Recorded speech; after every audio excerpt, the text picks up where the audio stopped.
Okay, so we finally got the engine put in.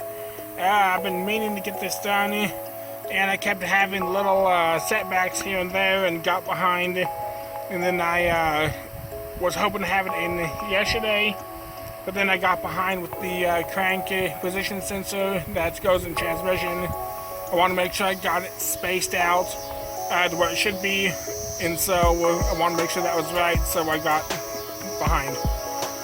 But the engine is officially in, it's completely bolted in, and when it comes to mounting the engine in, there was really no issues whatsoever. It just bolted up, that's the transmission, used the same Mazda clutch, and it just slipped right in, really no problems at all. Only issues we had probably would have happened if we would have been putting back in the original Mazda engine. There's a little bit of a tight squeeze getting it put in, but I mean, like I said, really no issues whatsoever. And so I still have a lot more work to do on it, and I'm needing to get all the wiring sorted and get all the lines and hoses and all that stuff sorted out. And I have a couple brackets I need to mess with that I'm going to show you here in a minute. But we are getting closer, definitely getting closer. Okay, so here the engine is in, and I stuck some of the stuff here on top of it, but it's not hooked down tight. Just kind of give you an idea. The valve cover too was not hooked down. I need to do some cleaning and stuff on it before I get sealed up. And here's what I ended up doing on the line for the heater. On this radiator line here coming out on the Kia, it was straight like this here. It came straight down, which is no good because I needed the curve to go into my radiator. And yet I could not use the Mazda line for the heater here because it was not bent right and it would not fit back behind the engine. So I ended up taking out the Kia line. They just pushed together, that has some O-rings in there. Ended up pulling this out, and I put the Mazda line on it here to go to the radiator, then go into the heater right here. That's for the Kia. And then that goes all the way back and around, as you can see there. It just comes right back up and out this side.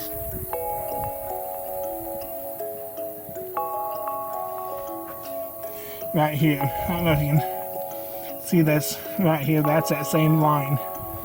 So now I need to get this line here to come all the way up and then back into this right up here. Back up there into the heater. So coming out of the heater, I'm going to hopefully use this line here. And this here was the original Kia line.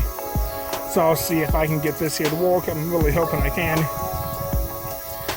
But I have an issue here with the heater core. And first off, it's slightly smashed shut. You see this right here, which won't be too big of a deal. I can just get that bent back open with a pair of pliers.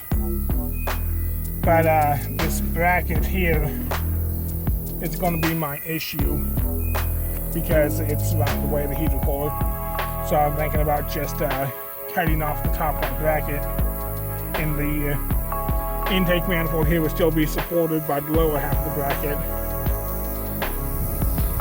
On the front of the engine here, I had this Kia fan mount here.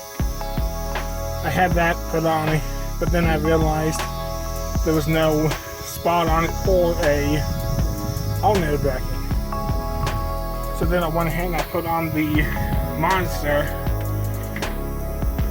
fan bracket here, the fan mount, because it has the casting here for the alternator bracket. But then when I was putting on the Harley, I found out that it does not fit because of the thermostat housings in the way. So I'm going to have to go back to the Kia fan mount there, and I'm going to probably end up cutting this casting off and then brazing it onto the Kia mount here. And so that shouldn't be really too awful to do. But yeah, it is just something else that needs to be done. Up top here I have all the stuff, like I said, it's just sitting up here. And these wires here are pretty easy on where they go to. But you do have to cut a notch out of your hood if you have a smooth hood, because this here sticks up just high enough, you'll slam your hood on it. And so I'm going to be using a bumped hood off of a 93 B2200i. So supposedly it should clear that sensor and that plug-in. So we'll find out, I guess, when I get it on. I have all AC brackets right here, and I still have the AC pump. It's tied back. I do not unhook it, so it should still be charged, because I didn't want to mess with getting it recharged. And I still need to get in my oil fill tube. I have it laying right up here, and on the form I'm going off of, they said to use the Mazda tube and stick, but the Mazda tube is stuck in the block. I don't know if it's welded or what it is, but I noticed in pictures of the swap, I noticed they have the same handle as what this is, so that must be a mistake on what I read. And I believe you have to use the Kia dipstick tube and everything. So I still need to get that put in, and I got to try to work that around so it's not in the way of the exhaust manifold that's going to go on, or make sure it's not in the way of the air conditioner pump. And so I guess I'll go ahead and get the AC pump and all that stuff mounted, and then I'll see where to have the tube come out at. As you can see here in the back of the engine, there's not really a ton of room between the firewall and the engine, but there's enough. I mean, it's, like I said, the engine really set in pretty easy, really no complaints with it. And so that's that bracket from the other side needs to be trimmed. And so that shouldn't be too bad to get cut up. The throttle cable, I need to do more looking into it, but it almost looks like it's going to reach really with no issues. I just need to make sure it's going to pull far enough and everything, because I don't know exactly what that's going to be like, and I'll figure it out, I guess, when I start getting it hooked up.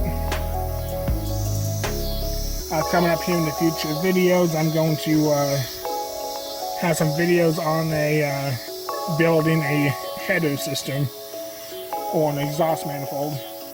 And I can't get a Kia header system in this country, and the Mazda manifold and stuff doesn't fit. I heard you can modify a Mazda Miata manifold, but I don't really know the details of it. And lately I've been having a lot of questions and people asking about doing this Kia engine swap in a Mazda pickup, and everybody's wanting me to go into more detail on how it's all done and all this stuff.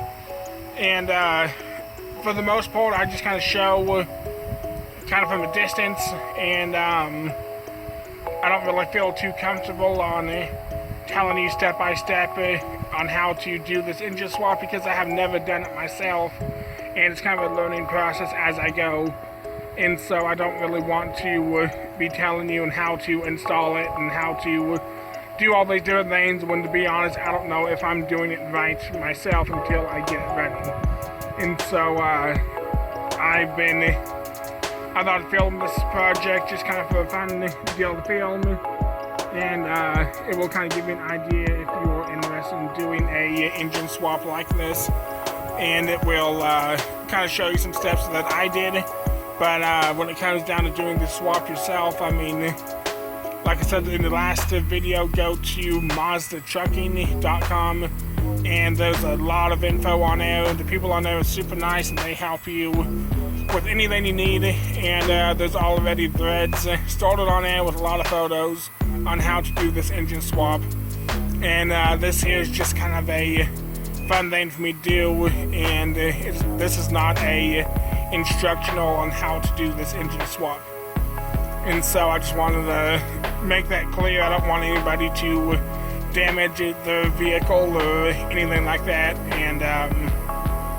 And so this is basically just on how I'm doing it. But if you want to do this yourself, I highly recommend doing a lot of research. Okay, so that's probably going to do it here for this video. And I'd like to apologize again for being late. And I tried to stay on schedule, but I just got behind, and I didn't have anything filmed, and I didn't have the engine in, or have the work done that I was hoping to have done.